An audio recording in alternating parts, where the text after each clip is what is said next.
Welcome back. हम लोग अभी ले रहे हैं पहला टॉपिक, वो है vector form of Coulomb's law. Coulomb's law को वेक्टर फॉर्म में कैसे लिखेंगे, ठीक है। सो मान लेते हैं ये कोऑर्डिनेट सिस्टम है।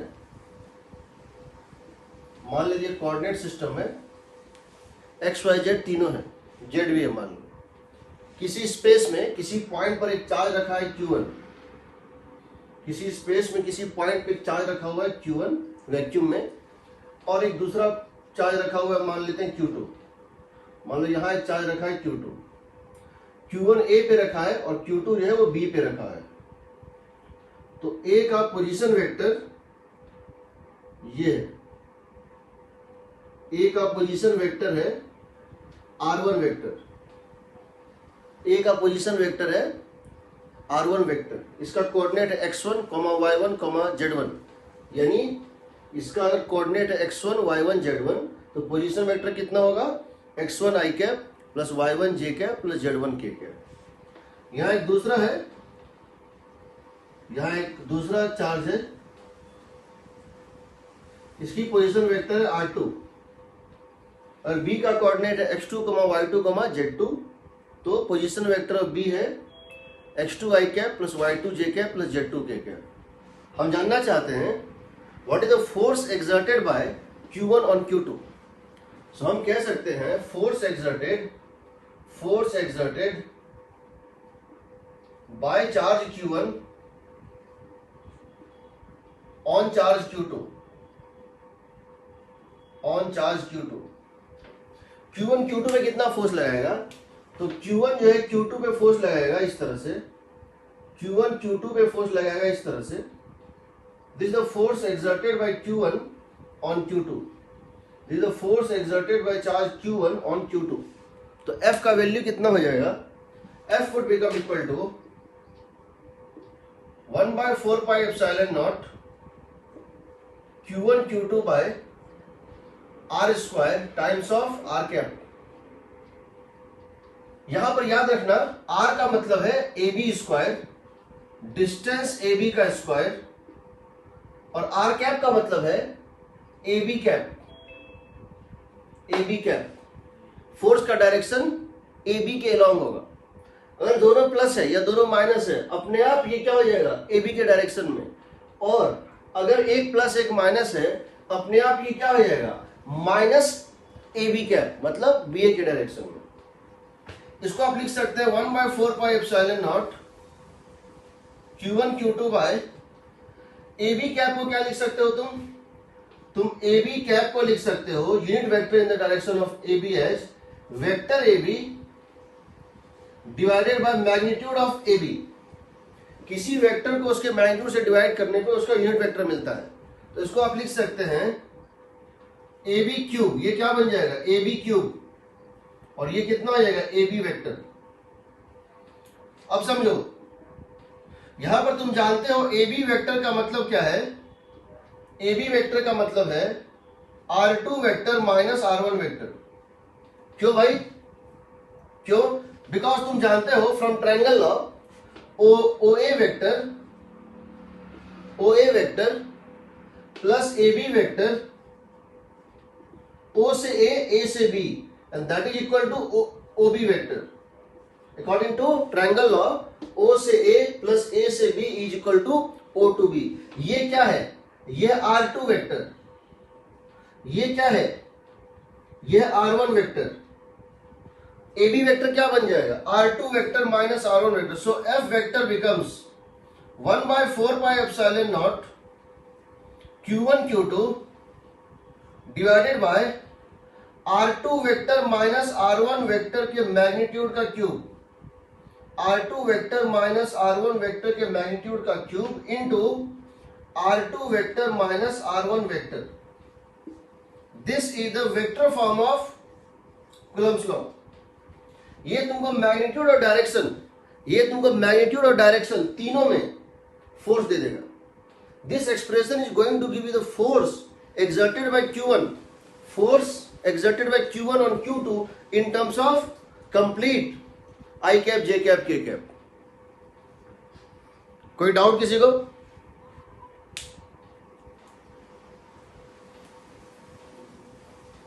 लिखो इसको। आपने ये फॉर्मूला लिखा F equal to K Q1 Q2 by R square, ये एप्लीकेबल है सिर्फ 3 केसेस में, ये सिर्फ 3 केसेस में डायरेक्टली एप्लीकेबल होता है, याद रखना।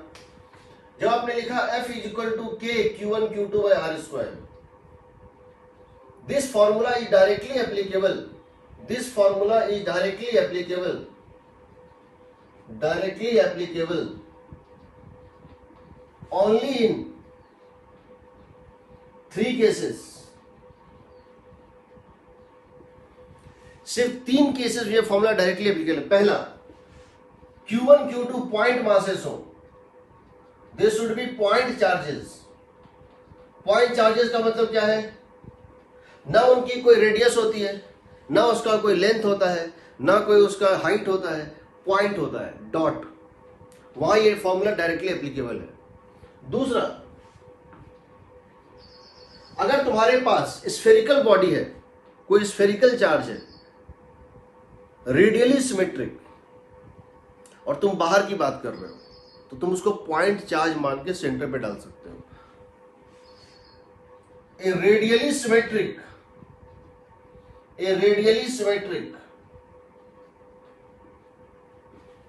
spherical charge can be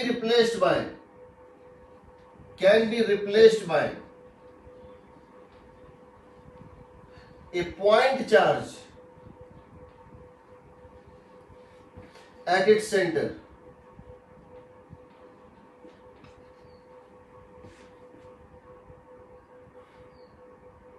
If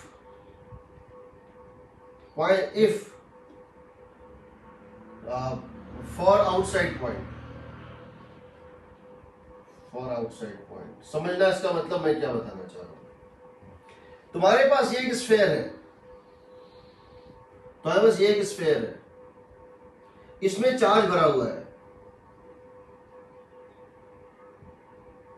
ये क्या है? स्फेयर है।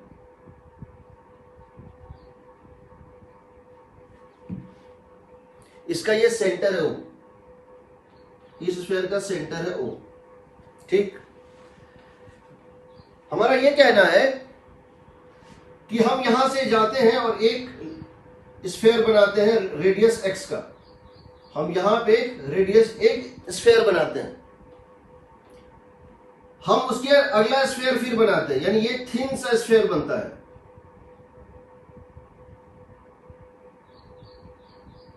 ऐसे इसको हम बहुत सारे स्फीयर में क्या कर सकते हैं? ब्रेक कर सकते हैं। हम इसको बहुत सारे थिन स्फेरिकल सेल्स में ब्रेक कर सकते हैं जी। जैसे किसी कैबेज की में, ऑनियन में ये छिलके होते हैं, लेयर्स होते हैं, उसी तरह हम इसको बहुत सारे लेयर से ब्रेक कर सकते हैं, और तो बहुत सारे पतले पतले लेयर से ब्रेक कर सकते हैं। इसका यह कहना है कि अगर एक पर्टिकुलर लेयर की, अगर इसकी डेंसिटी या तो कांस्टेंट हो, या वेरी भी करे, कोई दिक्कत नहीं है, डेंसिटी वेरी करे बट लेफ्ट टू राइट या टॉप टू बॉटम वेरी ना करे, वो रेडियस के साथ वेरी करे। यानी ये एक संतरे का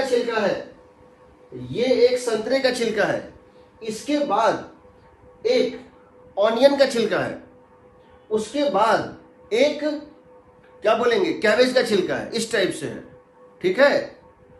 तो कोई दिक्कत नहीं है, वेरी करे, लेकिन वो वेरिएशन लेफ्ट टू राइट या टॉप टू बॉटम ना होके स्फेरिकल वेरिएशन हो। और तुमको यहां पे कहीं और फोर्स निकालना है, तो तुम इस पूरे चार्ज को, तुम इसके बाहर हो, यू आर आउटसाइड, अगर तुम इस स्फेयर के आउटसाइड हो, बाहर हो, तो तुम इस पूरे स्फेयर को पॉइंट चार्ज मान के इसके सेंटर पे डाल सकते हो। This sphere can be replaced. मान लो इस स्फेयर पे टोटल चार्ज है Q, इस स्फेयर पे टोटल चार्ज है Q, इसकी रेडियस है R, और यहां से लेके यहां तक की डिस्टेंस, यहां एक चार्ज कितना रखा है, स्मॉल q, और इस सेंटर से लेके यहां तक की दूरी कितनी है, R है। समझो ये एक स्फेयर है जिसपे टोटल चार्ज है Q, इसकी रेडियस है R, और इसके सेंटर से लेके यहां तक की दूरी है स्मॉल आर, यहां से लेके यहां तक की दूरी है स्मॉल आर। हमको इसमें इस स्फीयर और इस चार्ज के बीच में फोर्स निकालना है, हमको इस स्फीयर और इस चार्ज के बीच में फोर्स निकालना है। अब समझो, ये तो पॉइंट चार्ज है, बट क्या ये पॉइंट चार्ज है? नहीं है, ये पॉइंट चार्ज नहीं है, इसमें इनफाइनाइट चार्जेस हैं। ये भी इसको लगा रहा होगा फोर्स, ये भी फोर्स लगाएगा, ये चार्ज भी फोर्स लगाएगा, ये चार्ज भी फोर्स लगाएगा। इसमें इनफाइनाइट पार्टिकल्स हैं और हर पार्टिकल इसके ऊपर फोर्स लगा रहा है। बट अगर तुमको इन दोनों के बीच फोर्स निकालना है तो तुम इस स्फीयर को इसके सेंटर पे पॉइंट चार्ज से रिप्लेस कर सकते हो। You can replace this entire sphere by point charge placed at its centre. और उस केस में ये चूंकि पूरा का पूरा पॉइंट चार्ज बन जाएगा, पॉइंट चार्ज की तरह बिहेव करेगा, इन दोनों के बीच का फोर्स होगा F is equal to K capital Q small q by r square. इसको हम पढ़ेंगे बाद में क्यों होता है। यहां हम तीन चीजें बता रहे हैं, इसमें ध्यान रखना। पहली बात, सिर्फ स्फीयर रिप्लेस होगा, डिस्क, रिंग, रॉड रिप्लेस नहीं होगा। ओनली स्फीयर, ओनली स्फीयर या spherical charges can be replaced by point charge. दूसरी बात, उसके लिए जरूरी है कि तुम स्फीयर के बाहर हो, अंदर नहीं। For outside point, for outside point सिर्फ स्फेरिकल चार्ज। रिंग को तुम उसके सेंटर पे रिप्लेस नहीं कर सकते हो, डिस्क को तुम उसके सेंटर पे रिप्लेस नहीं कर सकते हो, रॉड को तुम उसके सेंटर पे रिप्लेस नहीं कर सकते हो, सिर्फ स्फेरिकल चार्ज के लिए। और तीसरी बात, या तो इसकी डेंसिटी यूनिफॉर्म हो, या तो इसकी डेंसिटी यूनिफॉर्म हो, या फिर वेरी भी करे तो रेडियली वेरी करे, रेडियस के साथ वेरी करे, एक्स और वाई के साथ वेरी ना करे। ऐसा ना हो कि एक डिस्क यहां, एक डिस्क यहां, एक डिस्क यहां, एक डिस्क यहां, अलग अलग डेंसिटी का, तब नहीं होगा। या पता चला कि हाफ जो है स्फीयर किसी और चीज का है और हाफ किसी और चीज का है, लेफ्ट टू राइट और राइट टू लेफ्ट नहीं। हम ये कह रहे हैं कि एक पर्टिकुलर डिस्टेंस आर पे हर डायरेक्शन में, एक पर्टिकुलर सेंटर से एक पर्टिकुलर डिस्टेंस आर पे इस पूरे स्फीयर पे डेंसिटी सेम आनी चाहिए। भले ही ये रेडियस जब चेंज करे हो, नया स्फीयर बनाए, तो वो डेंसिटी पहले वाले से अलग हो, लेकिन डेंसिटी फिर से सेम होनी चाहिए। इसको बोलते हैं सेल थ्योरम, हम इसको बाद में एक्सप्लेन करेंगे। याद रखना, स्फेरिकल चार्ज को तुम बाहर रिप्लेस कर सकते हो। तीसरी बात है, डेंसिटी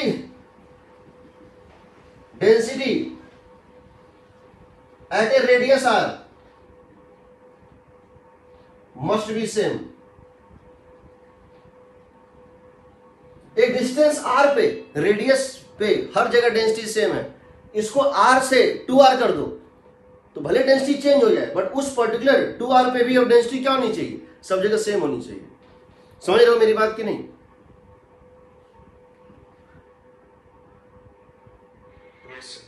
इसीलिए तुम धरती और मून के बीच में, अर्थ और मून के बीच जब फोर्स निकालते हो तो दोनों को पॉइंट मास मान लेते हो।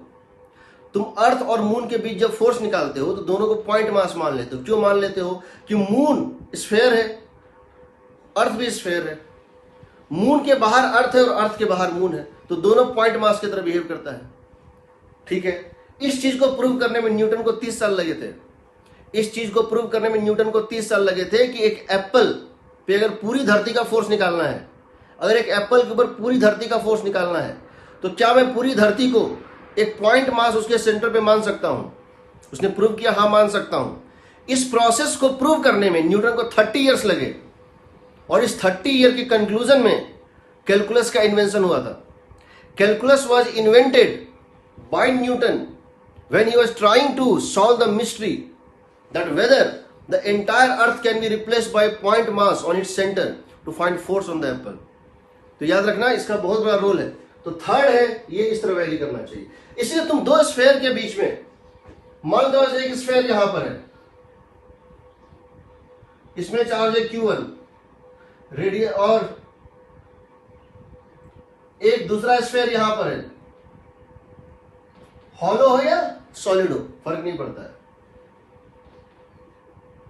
इसमें चार्ज है Q2, और दोनों के सेंटर के बीच का डिस्टेंस कितना है? सर, हाँ सर डेंसिटी मतलब चार्ज डेंसिटी बोल रहे हो ना? हाँ, charge density, correct. Charge density. दो स्फीयर हैं, दो स्फीयर हैं, स्फीयर 1 एंड स्फीयर 2, दोनों के सेंटर टू सेंटर की distance uniform sphere, uniformly packed है, दोनों के सेंटर टू सेंटर की डिस्टेंस आर है, फोर्स निकालना है दोनों के बीच में, तो क्या कर दोगे, F इक्वल टू क्या कर दोगे, K Q1 Q2 bye are square. दोनों को पॉइंट मास मान के, पॉइंट चार्ज मान के निकाल दो। ये फॉर्मूला डायरेक्टली एप्लीकेबल है स्फेरिकल बॉडी के लिए, आउटसाइड पॉइंट के लिए। और तीसरा, पॉइंट चार्ज की जगह तुम DQ चार्ज भी ले सकते हो। अगर कोई बॉडी बहुत सारे मासेस से मिलकर बना है तो तुम ये कर सकते हो। सो ये पॉइंट चार्ज के लिए एप्लीकेबल है, स्फेरिकल चार्ज के लिए एप्लीकेबल है डायरेक्टली। और तीसरा DQ charge, DQ is the small element charge, small element charge, इसके लिए ये फॉर्मूला एप्लीकेबल है, इसके लिए ये फॉर्मूला क्या है, एप्लीकेबल है। DQ is the small element charge, तो तुम ये लिख सकते हो F is equal to K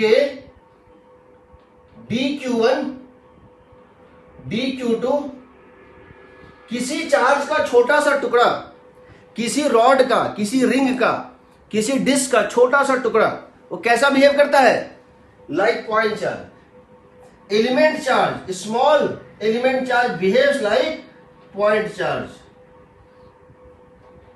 अगर एक रॉड का टुकड़ा है DQ1, अगर मान लो मुझे इन दोनों रॉड के बीच में फोर्स निकालना है, ये दोनों चार्ज रॉड है, ये एक चार्ज रॉड है, इस पे चार्ज बिछा हुआ है, इसके ऊपर चार्ज, मुझे इन दोनों में फोर्स निकालना है। तो तरीका क्या है, मैं इसको टुकड़ों टुकड़ों में तोड़ दूंगा। इसका मैं एक टुकड़ा लूंगा DQ, छोटा सा टुकड़ा, एलिमेंट X और DX के बीच में, और यहां भी क्या लूंगा, X और DX के बीच में क्या लूंगा, DQ। ये DQ DQ1 और ये DQ2, ये दोनों पॉइंट चार्ज की तरह बिहेव कर, इनके बीच में मैं ये फॉर्मूला लगा सकता हूं। रेस्ट ऑल केसेस में क्या करना पड़ेगा, इंटीग्रेट करना पड़ेगा। इन रेस्ट ऑल केसेस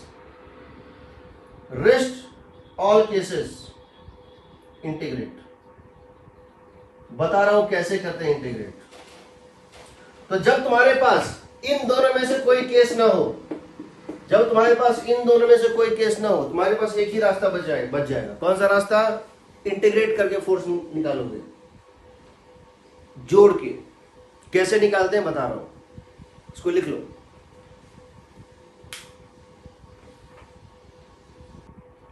तो फिजिक्स में एक प्रिंसिपल है, प्रिंसिपल ऑफ सुपरपोजिशन। इसका कहना है कि तीन चार्जेस हैं Q1 Q2 और Q3, और तो Q1 के ऊपर नेट फोर्स निकालना है, तो इसके दो रूल हैं, दो इसके प्रिंसिपल्स हैं, समझ लो। पहला बात, कोई भी चार्ज खुद के ऊपर फोर्स नहीं लगाता है, कोई भी चार्ज खुद के ऊपर फोर्स नहीं लगाता, बाकी सबके ऊपर लगाता है। सो Q1 जो है अपने ऊपर फोर्स नहीं लगाएगा, बट Q2 और Q3 पे लगाएगा। Q2 खुद के ऊपर फोर्स नहीं लगाएगा, बट Q1 और Q3 पे लगाएगा।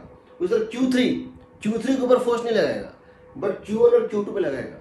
अगर तुमको Q1 पे फोर्स निकालना है तो इस पे कौन कौन लगाएगा फोर्स, Q2 और Q3।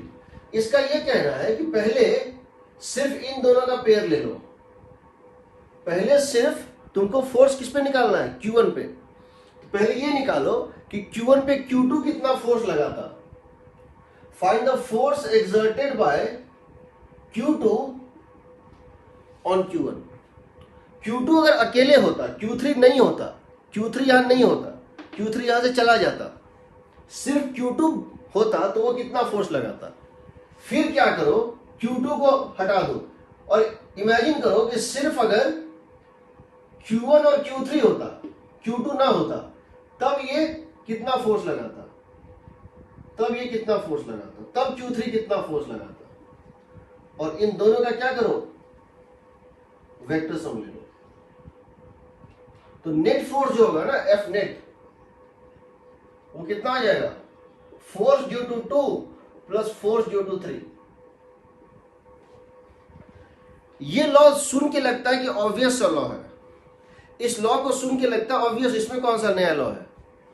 लेकिन सोचो अगर ऐसा होता कि Q2 की ताकत, Q2 का मोटिवेशन मिलता Q3 से, और Q3 के अगर Q2 अकेले था तो डरा सहमा होता, और Q2 अकेले तो थोड़ा डरा सहमा होता, और जब Q3 भी चला आता तो वो चौड़ा हो जाता, जो ह्यूमन बींग्स के साथ होता है। तो क्या होता, Q3 के प्रेजेंस में इसका बिहेवियर और Q3 के न रहने पे इसका बिहेवियर अलग अलग होता, तब ये चीज नहीं आता, तब प्रिंसिपल ऑफ सुपरपोजिशन वैलिड नहीं होता। समझ रहे हो कि नहीं?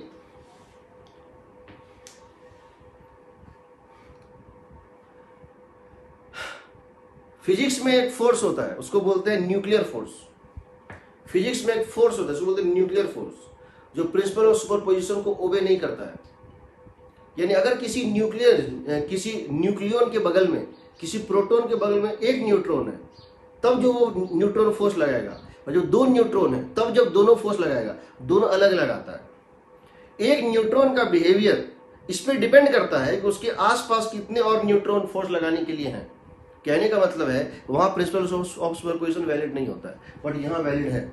मेरे कहने का मतलब है the contribution of Q2 Q1 पे कितना फोर्स लगाएगा, Q1 पे जो फोर्स लग रहा है, Q1 पे जो फोर्स लग रहा है, उसमें Q2 का कंट्रीब्यूशन Q3 के होने या ना होने की इंडिपेंडेंट है।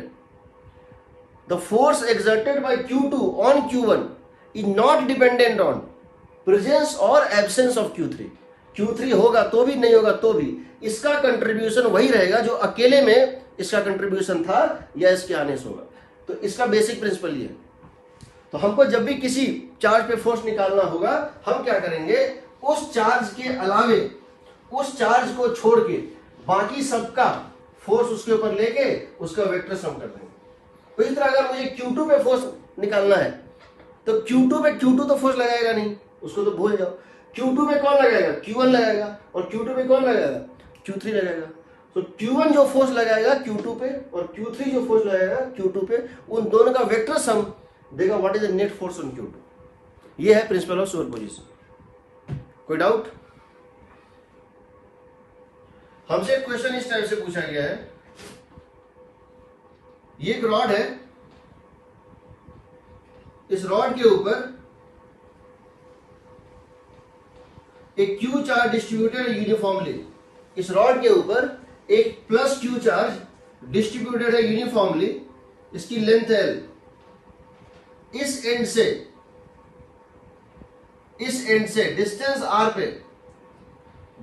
R पे एक पॉइंट चार्ज रखा हुआ है Q। ये है प्लस Q, ये भी है प्लस Q। आपको बताना है what is the force between these two, इन दोनों के बीच में फोर्स कितना होगा। तो मुझे पूछा गया है find the force between this rod and this charge. इस रॉड और इस चार्ज के बीच में फोर्स कितना है। तो क्या ये पॉइंट चार्ज है? बिल्कुल है। क्या हम इस रॉड को इसके सेंटर पे रिप्लेस कर दें? नहीं कर सकते हैं, तो ये उस केस में फिट नहीं बैठता है। ये ना तो पॉइंट चार्ज है, ये ना तो पॉइंट चार्ज है, ना ये स्फेरिकल चार्ज है।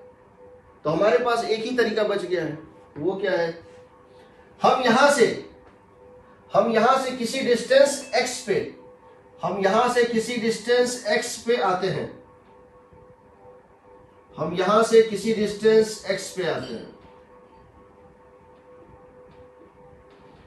और फिर हम यहां पे एक छोटा सा लेंथ कट करते हैं dx। हम यहां से डिस्टेंस x और dx के बीच में एक बहुत ही छोटा सा टुकड़ा, इनफाइनेटेसिमल, इतना छोटा है कि माइक्रोस्कोपिक है, उसको कट करते हैं।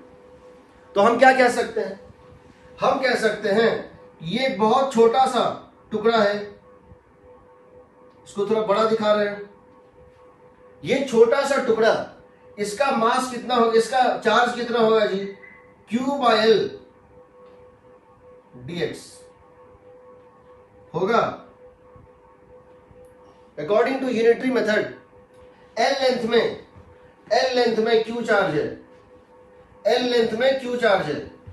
यूनिट लेंथ में कितना होगा, Q/L। इसी dx लेंथ में कितना चार्ज होगा, Q/L dx। ये जो चार्ज है इसको हम लगभग पॉइंट चार्ज मान सकते हैं, हालांकि ये एंड x डिस्टेंस पे और ये एंड x प्लस dx पे, बट हम इसको, इतना छोटा का फर्क है कि हम इसको पॉइंट चार्ज मान सकते हैं। This can be treated as point charge. Newton ने ये अलाउ किया है, न्यूटन ने ये कैलकुलस में कहा है आप dx लेंथ को पॉइंट चार्ज मान सकते हैं।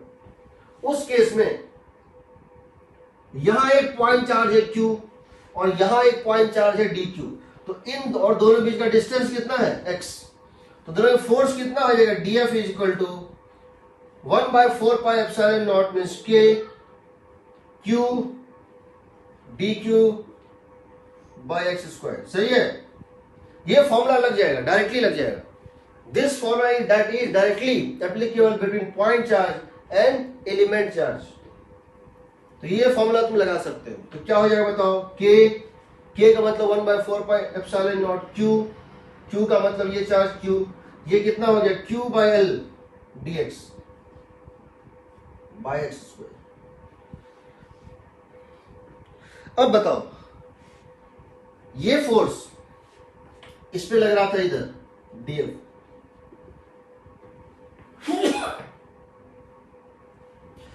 ये इसके ऊपर फोर्स लगाया था df, ये क्या लगाएगा, ये भी लगाएगा df, ये भी रिपेल करेगा, ये क्या लगाएगा, ये भी रिपेल करेगा, ये क्या लगाएगा, ये भी इसको रिपेल करेगा, ये सारे टुकड़े इसको रिपेल करेंगे। सारे फोर्सेस को अगर जोड़ दें, इसका फोर्स इसका फोर्स इसका फोर्स सबको जोड़ दे तो नेट फोर्स निकल जाएगा।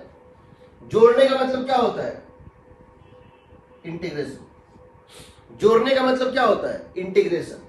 अगर हम इस df, इसके कारण df फोर्स, इसके कारण df फोर्स, इसके कारण df, इसके छोटे छोटे जितने टुकड़े हैं सब जो फोर्स लगाएगा उसको जोड़ दें तो हमको टोटल फोर्स आ जाएगा। So total force becomes k constant, q constant, capital Q constant, L constant, dx by x square. अभी लिमिट देखो, x को कहां से शुरू करोगे और कहां खत्म करोगे। तो जब तुम यहां से एलिमेंट कट करना शुरू करोगे, पहला एलिमेंट यहां कट करोगे, सबसे पहला जो है टुकड़ा यहां कट करोगे और लास्ट टुकड़ा यहां कट करोगे। तो पहला टुकड़ा कितने डिस्टेंस पे होगा, r पे। देखो फर्स्ट जो टुकड़ा कटेगा उसका यहां से डिस्टेंस x कितना होगा, r, और जो अंतिम टुकड़ा कटेगा उसका डिस्टेंस यहां से क्या होगा, r प्लस l। होगा कि नहीं,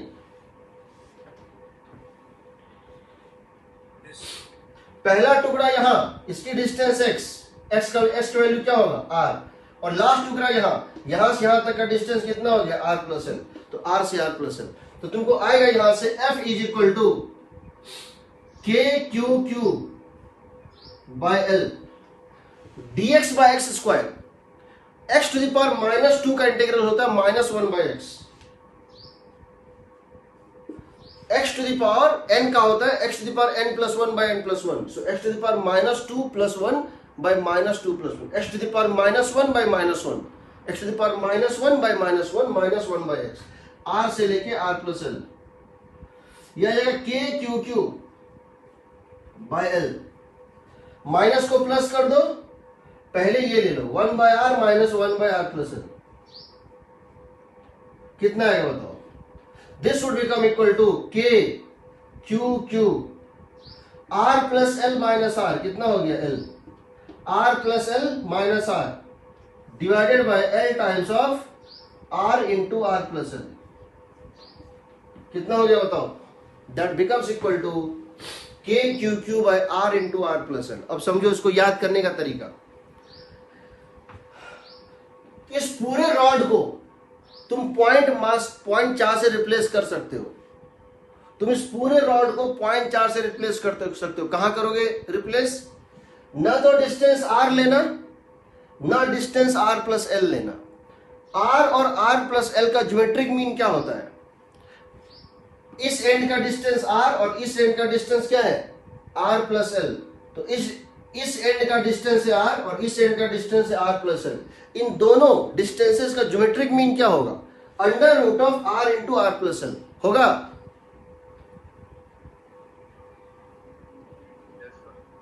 तो मैं अगर यहां पर यह कर दूं कि इस चार्ज q को यहां रखूं और इस पूरे रॉड को मैं पॉइंट 4 से रिप्लेस कर दूं, मैं इस पूरे रॉड को प्लस q को एक पॉइंट 4 से रिप्लेस कर दूं, कहां रिप्लेस कर दूं, कितने डिस्टेंस पे, under root of R into are plus L, तो मेरा फोर्स कितना आएगा दोनों के बीच में? K Q into Q, K Q into Q divided by this का स्क्वायर, आ गया ना?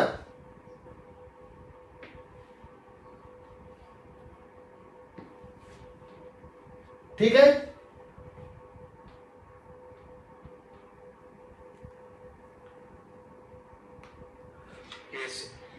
तो ये ऐसा बिहेव करेगा, ये पूरा का पूरा, ये बात बहुत बार आएगा, ज्योमेट्रिक मीन बहुत बार आएगा, इसलिए बता रहा हूं याद करने का तरीका। तुम इस पूरे रॉड को रिप्लेस कर सकते हो under root r into are plus l distance पे। ठीक है, लिखो इसको।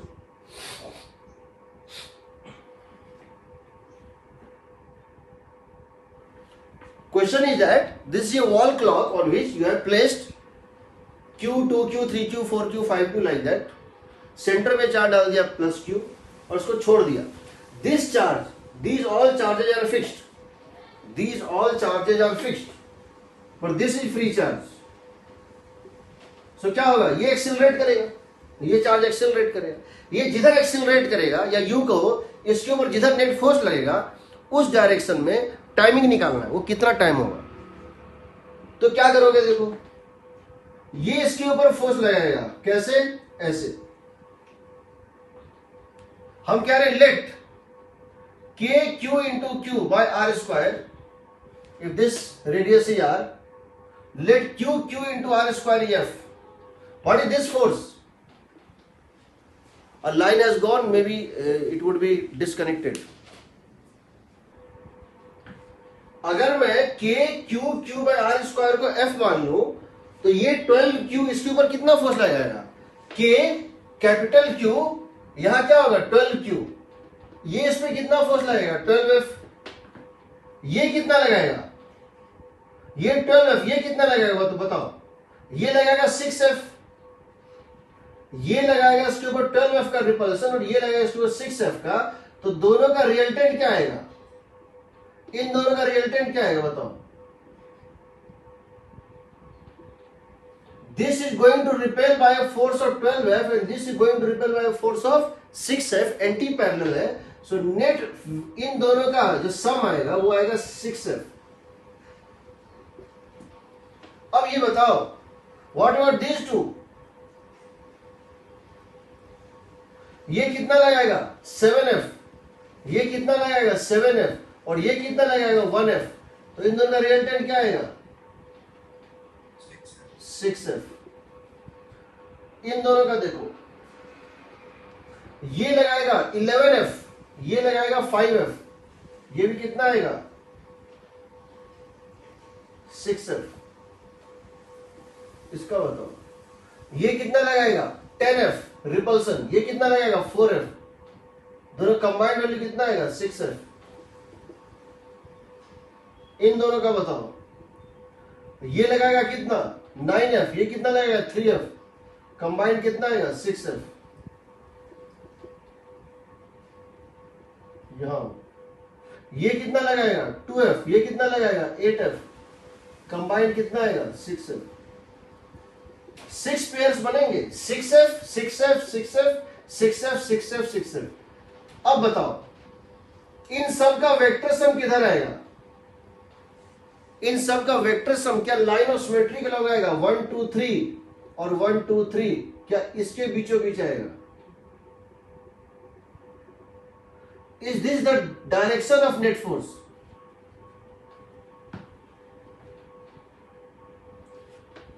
ये एक ऐसा लाइन है जिसके आउट सिमेट्री है, मिरर इमेज है, तो इसका कंपोनेंट ऊपर के तरफ और इसका कंपोनेंट नीचे की तरफ कट जाएगा। इसका कंपोनेंट ऊपर की तरफ और इसका नीचे की तरफ कट जाएगा। इसका कंपोनेंट ऊपर की तरफ और इसका नीचे की तरफ कट जाएगा। इसका ऊपर की तरफ और इसका नीचे की तरफ कट जाएगा। सब इधर आएगा। What is this timing equal to? 330। Agreed?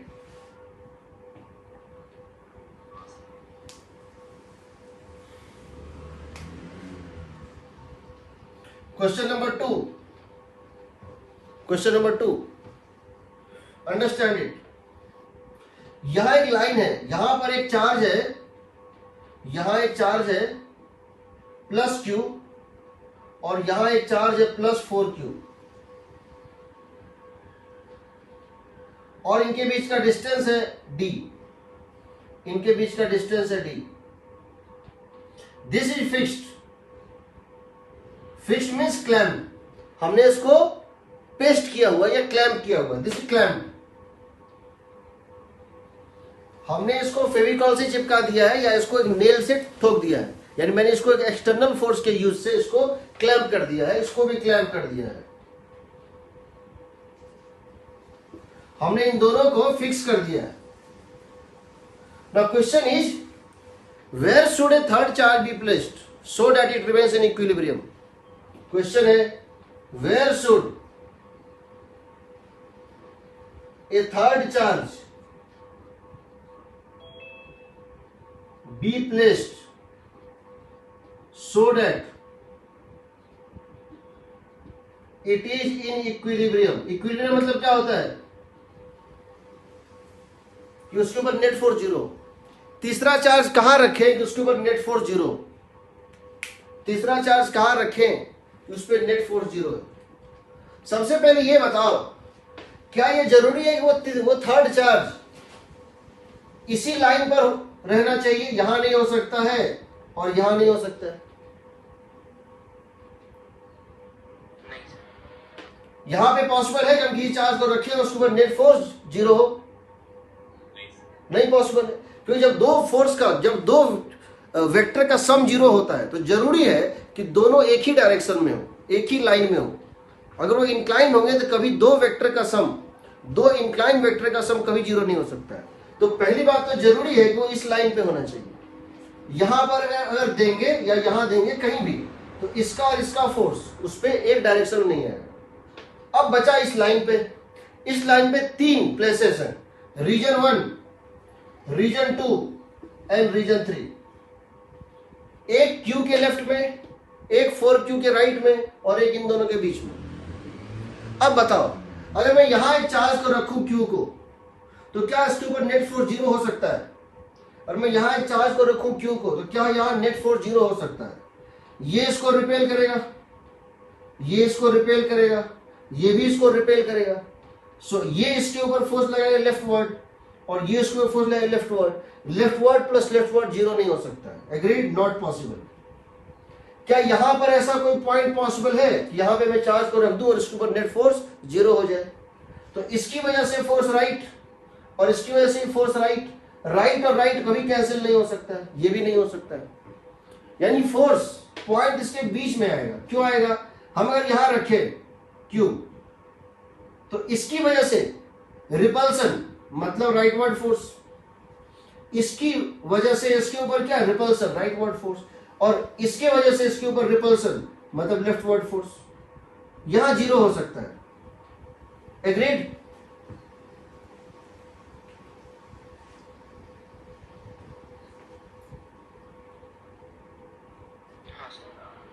यहां नहीं हो सकता है, सेम डायरेक्शन का फोर्स कैंसिल नहीं हो सकता। यहां नहीं हो सकता है, सेम डायरेक्शन का फोर्स कैंसिल नहीं हो सकता, डायरेक्शन उल्टा चाहिए। यहां दे सकते हैं, यहां इसका रिपल्सन राइट वर्ड, इसका रिपल्सन मतलब लेफ्ट वर्ड, राइट और लेफ्ट कैंसिल हो सकता है। अब यहां कैंसिल कर दो। मान लो यहां से डिस्टेंस कितनी है x, मान लो यहां से डिस्टेंस कितनी है x, तो यहां से डिस्टेंस क्या होगी बताओ? d माइनस एक्स होगी ना। यहां इक्वेट कर दो, क्या लिखोगे? क्या लिखोगे? इस पे नेट फोर्स जीरो, इस पे नेट फोर्स जीरो। इसका मतलब क्या है? K q by x square is equal to k q into 4q by d minus x का स्क्वायर।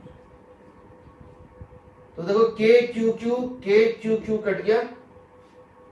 हमने क्या किया? इसके ऊपर इसके कारण फोर्स और इसके ऊपर इसके कारण फोर्स, दोनों का वेक्टर सम ले लिए, दोनों को जीरो से इक्वेट कर दिया।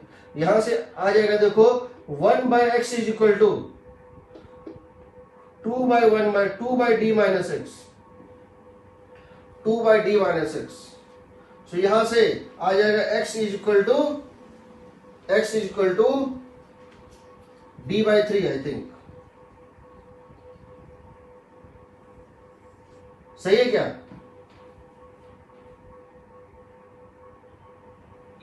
यस d/3 है ना? So answer is the point at which if a third charge is placed and it remains in equilibrium, the point at which if the third charge is placed and it remains in equilibrium is d/3 right of plus q और 2d/3 left of plus 4q। सही है?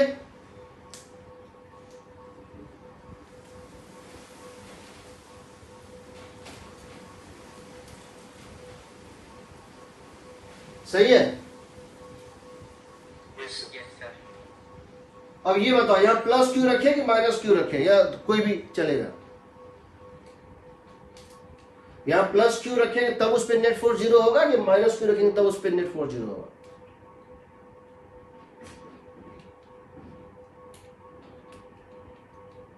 Sir कोई भी, because ये वैसे भी cut जा रहा है। और यहां प्लस क्यू रखोगे तो इसका रिपल्सन बैलेंस करेगा, और यहाँ प्लस क्यू रखोगे तो इसका रिपल्सन और इसका रिपल्सन बैलेंस करेगा। यहाँ माइनस क्यू रखोगे तो इसका अट्रैक्शन और इसका अट्रैक्शन बैलेंस करेगा। बट इस पॉइंट पे कुछ भी रखो, प्लस क्यू और माइनस क्यू, नेट फोर्स 0 है। ठीक है, लिखो इसको पहले। So there is slight change in the question. This is charge q and that is fixed, this is fixed charge, this also a fixed charge, minus 9q, the distance between them is d। Question is where should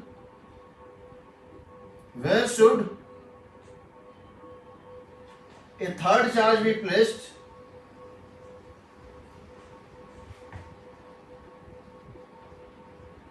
so that it is in equilibrium? ठीक है, तो क्या करेंगे? देखो again वही चीज है, चूंकि उस थर्ड चार्ज पे इन दोनों का फोर्स सेम लाइन पे लाई करना चाहिए, तभी वेक्टर सम 0 हो सकता है, एंटी पैरेलल होना चाहिए। इसीलिए स्पेस पे कहीं और होगा नहीं, इसी लाइन पे कहीं ना कहीं होगा। इस लाइन पे एक है रीजन 1, एक है रीजन 2, एक है रीजन 3। रीजन 1 में देखो, रीजन 1 में अगर तुम किसी चार्ज को रखोगे तो ये इसको रिपेल करेगा, ये उस चार्ज को रिपेल करेगा और ये उसको अट्रैक्ट करेगा, तो यहां एंटी पैरेलल है। रीजन 2 में रखोगे तो ये इसको रिपेल करेगा और ये इसको अट्रैक्ट करेगा, और यहां रखोगे तो ये इसको रिपेल करेगा और ये इसको अट्रैक्ट करेगा। यहां रखोगे तो ये इसको अट्रैक्ट करेगा और ये इसको रिपेल करेगा। तो पहली बात तो यहां तो डायरेक्शन सेम है, तो यहां तो 0 होगा नहीं, हो ही नहीं सकता है। यहां पर अगर किसी चार्ज को रखोगे तो ये इसको रिपेल करेगा और ये इसको अट्रैक्ट करेगा। सो ये रिपेल करेगा, ये चार्ज रिपेल करेगा मतलब राइट वर्ड, और ये अट्रैक्ट करेगा मतलब right word. Right word plus right word 0 नहीं हो सकता। यहां पर देखो उल्टा डायरेक्शन, यहां उल्टा डायरेक्शन में, अब यहां तो कोई चांस ही नहीं बचा, ये दोनों। अब एक चीज और जरूरी है, सिर्फ डायरेक्शन उल्टा है इस वहां से काम नहीं चलेगा। डायरेक्शन तो उल्टा यहां भी है और यहां भी। देखो यहां चार्ज रखोगे तो इस चार्ज को ये चार्ज रिपेल करेगा और ये चार्ज अट्रैक्ट करेगा। इसको रखोगे यहां पर चार्ज तो ये चार्ज क्या करेगा, इसको अट्रैक्ट करेगा और ये इसको रिपेल करेगा। बट मैग्नीट्यूड भी तो सेम होना चाहिए। डायरेक्शन तो समझ गए हम, इन दोनों में समझो, एक तो ये चार्ज पहले से ज्यादा है, एक तो ये चार्ज पहले से ज्यादा है, दूसरा ये पॉइंट इसके नजदीक भी है। एक तो ये चार्ज ज्यादा है और दूसरा नजदीक भी है, तो ये गारंटी है कि इसका मैग्नीट्यूड ज्यादा होगा। तो एक तो चार्ज ज्यादा, ऊपर से डिस्टेंस कम। इसके ऊपर अगर तुम इसका फोर्स देखो और इसके ऊपर अगर तुम इसका फोर्स देखो तो इस चार्ज से इसका दूरी भी कम है और ये चार्ज भी ज्यादा है, तो ये मैग्नीट्यूड कभी इक्वल नहीं होगा। Magnitude never equal. गारंटी है कि एक तो फोर्स, देखो जो चार्ज ज्यादा है, जो चार्ज ज्यादा है उससे दूरी बढ़ाओगे तब वो उसकी बराबरी कर पाएगा जो चार्ज कम है। तो यहां पर देखो ये चार्ज भी ज्यादा है और दूरी भी कम है, ये इसके नजदीक है और ये इससे बहुत दूर है, तो ये कभी इसकी बराबरी नहीं कर पाएगा। यहां पर हो सकता है, क्यों हो सकता है कि जो कमजोर चार्ज है, जो मैग्नीट्यूड में कम चार्ज है उसके नजदीक है, और जो बहुत मजबूत चार्ज है, मैग्नीट्यूड ज्यादा है, उससे बहुत दूर है। तो हो सकता है यहां मैग्नीट्यूड इक्वल हो जाए, यहां मैग्नीट्यूड इक्वल हो सकता है। तो यहीं पर होगा, रीजन 1 में ही होगा, यहां भी नहीं हो सकता है। यहां इसलिए नहीं हो सकता है कि डायरेक्शन सेम है, यहां डायरेक्शन उल्टा है, लेकिन यहां मैग्नीट्यूड कभी नहीं होगा सेम, यहां मैग्नीट्यूड भी सेम पॉसिबल है और डायरेक्शन उल्टा पॉसिबल। मान लीजिए डिस्टेंस कितनी है x, मान लीजिए डिस्टेंस कितनी है x। अब क्या करो, इसके ऊपर इसका फोर्स कितना है k q/x², और इसके ऊपर इसके फोर्स का मैग्नीट्यूड क्या है k q × 9q/d+x²।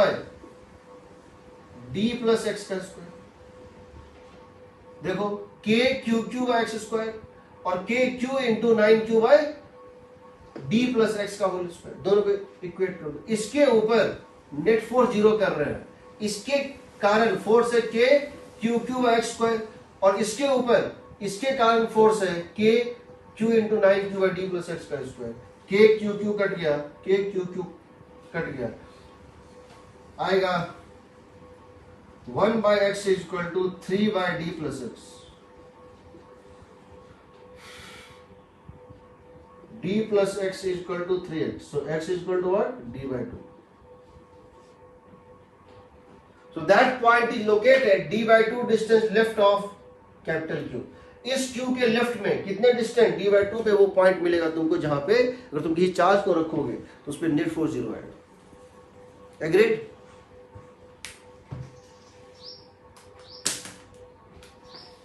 कोई डाउट?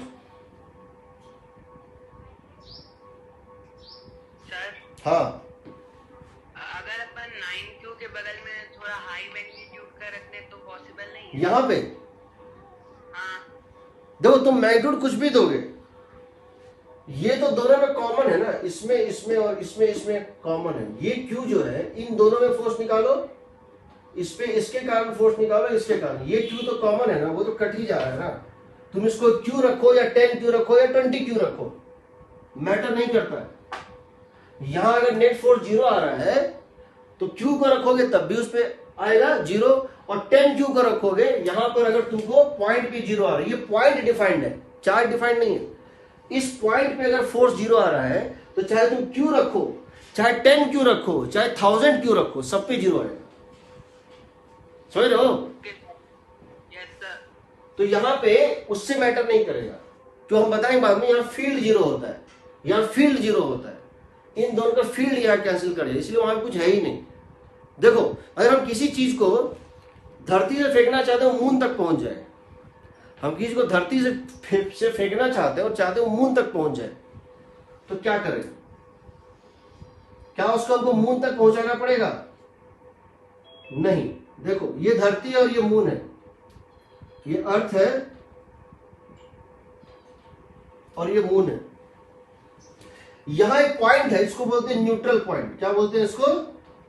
इस पॉइंट को क्या बोलते हैं? Neutral point. न्यूट्रल पॉइंट मतलब क्या हुआ? ये वो पॉइंट है जहां अगर किसी मास को रख दें तो जितना फोर्स उसके ऊपर धरती लगाएगी, force due to earth and force due to moon बराबर होगा। समझ रहे हो? Yes sir. इसका मतलब क्या हुआ? अगर यहां हम किसी मास को रख दें तो वो वहीं रहेगा, और इसको हम थोड़ा सा लेफ्ट छोड़ दें, वो धरती की तरफ चला जाएगा। इसको थोड़ा सा राइट छोड़ दें तो वो कहां चला जाएगा? मून पे चला जाएगा। ठीक है ना? अब मैं यहां से अगर किसी पत्थर को फेंकना चाहता हूं और मैं चाहता हूं ये पत्थर मून तक पहुंच जाए, तो मुझे क्या करना है? बस मुझे इस पत्थर को कैसे भी इस पॉइंट को क्रॉस करा देना है। अगर ये पत्थर इस पॉइंट को क्रॉस कर गया तो बाकी का मून कर लेगा। समझ रहे हो? हाँ सर। हमको अगर मून तक इस पत्थर को पहुंचाना है, हमको मून तक नहीं पहुंचाना है, हमको सिर्फ इस पॉइंट को क्रॉस कराना है। उसके बाद मून इसको अपनी तरफ खुद खींच लेगा। बट इस लैंडिंग को बोलेंगे क्रैश लैंडिंग। इस लैंडिंग को क्या बोलेंगे? Crash landing. ये मून को बहुत तेज स्पीड के साथ जाके कोलाइड करेगा मून के साथ। एक होता है सेफ लैंडिंग, जो हम रोवर का कराते हैं। रोवर मतलब क्या होता है? रोबोट का। सेफ लैंडिंग में क्या होता है? वो टकराएगा तो टूट जाएगा ना रोबोट, तो उसको हम धीरे धीरे टकराते हैं। देखेंगे उसमें क्या होता है। याद रखना, ये वो पॉइंट है जो न्यूट्रल पॉइंट है। इसके लेफ्ट में ये डोमिनेट कर रहा था, इसके राइट में ये डोमिनेट कर रहा था। कुछ होगा, बट इस पॉइंट पे दोनों का बराबर था। तो चाहे यहां तुम m रखो या 10m रखो, इस पॉइंट पे किसी भी चीज को रख दो, वो ना धरती की तरफ जाएगा ना मून के, उसको बोलते हैं न्यूट्रल पॉइंट। तो ये जो तुम्हारे पॉइंट निकल रहा है ना x, ये क्या निकल रहा है? न्यूट्रल पॉइंट निकल रहा है। वहां फील्ड जीरो होता है। फील्ड बताएंगे आज के क्लास में, स्टार्ट करेंगे। इसको लिख लो पहले, इसको लिख लो। और अभी तक मैंने इन दोनों को फिक्स किया हुआ था। अभी तक मैंने इन दोनों को क्या किया हुआ था? फिक्स किया हुआ था। इसलिए तुम सिर्फ ये निकाल रहे थे कहां रखें। अभी तक तुम क्या निकाल रहे हो? कहां रखें। ये नहीं निकाल रहे हो कितना रखें, क्योंकि यहां तुम्हारा पॉइंट आ गया। कहां रखें? यहां कौन सा चार्ज रखोगे? प्लस क्यू रखो या माइनस क्यू रखो? 10 क्यू रखो या माइनस 5 क्यू रखो? 20 क्यू रखो, 30 क्यू रखो या 40 क्यू रखो? सब पे यहां नेट फोर्स जीरो आएगा। लेकिन अब जो क्वेश्चन लेंगे उसमें इसको भी फ्री कर देंगे, इसको भी फ्री कर देंगे, इसका नेल हटा देंगे, इसका नेल भी हटा देंगे। अब तुमको जब हम पूछेंगे तो तुमको ये भी निकालना पड़ेगा कहां रखें, और ये भी निकालना पड़ेगा कितना रखें। सर, हाँ सर इस केस में ये लाइन के बाहर क्या नहीं रख सकते? क्या चीज? इस केस में लाइन के बाहर, इस केस में मून या ये, इस केस में ऊपर वाले में हाँ, जो लाइन है उसके बाहर नहीं रख सकते? इसी लाइन पे रहेगा ना कहीं। सर जरूरी थोड़ी। क्यों नहीं जरूरी? दो वेक्टर का सम जीरो है, दो वेक्टर का सम जीरो है। इसका मतलब क्या है?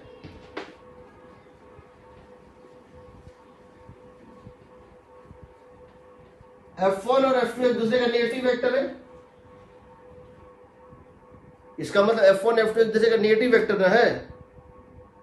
हाँ सर। तो क्या F1 F2 में एंगल होना चाहिए 180? क्या F1 और F2 में एंगल होना चाहिए 180 डिग्री कि नहीं होना चाहिए?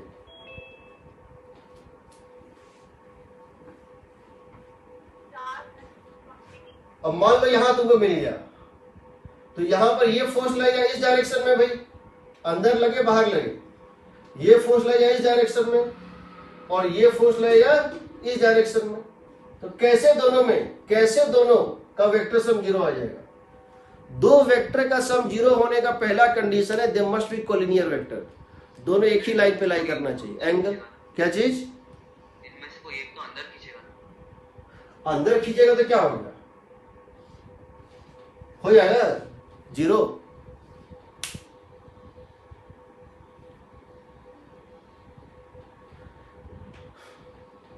दो वेक्टर का वेक्टर सम जीरो है तो जरूरी है कि उनके बीच में एंगल 180 डिग्री होनी चाहिए, है ना? हाँ सर। तो क्या इस लाइन के अलावा कहीं भी वो चीज पॉसिबल है कि हम यहां पर दो वेक्टर क्रिएट कर दें, या तो अंदर या बाहर, और दोनों के बीच में एंगल 180 डिग्री बन जाए? हो सकता है?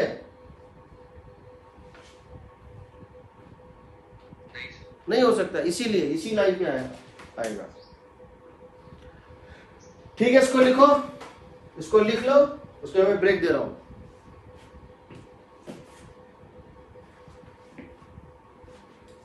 हमने इसको फिक्स किया है, समझो। ये नेचुरली इक्विलिब्रियम में नहीं है, ये दोनों नेचुरल इक्विलिब्रियम में नहीं है, ये दोनों फोर्स इक्विलिब्रियम में है। इस पे नेट फोर्स जीरो नहीं है, इस पे नेट फोर्स 0 है, इस क्यू पे नेट फोर्स 0 है, इस पे नहीं है 0। इसको अगर नेल निकाल देंगे तो ये चलने लगेगा।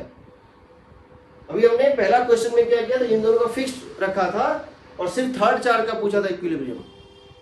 अब मैं तीनों का पूछूंगा इक्विलिब्रियम, तो देखेंगे क्वेश्चन में क्या चेंज आता है। इसको लिख लो,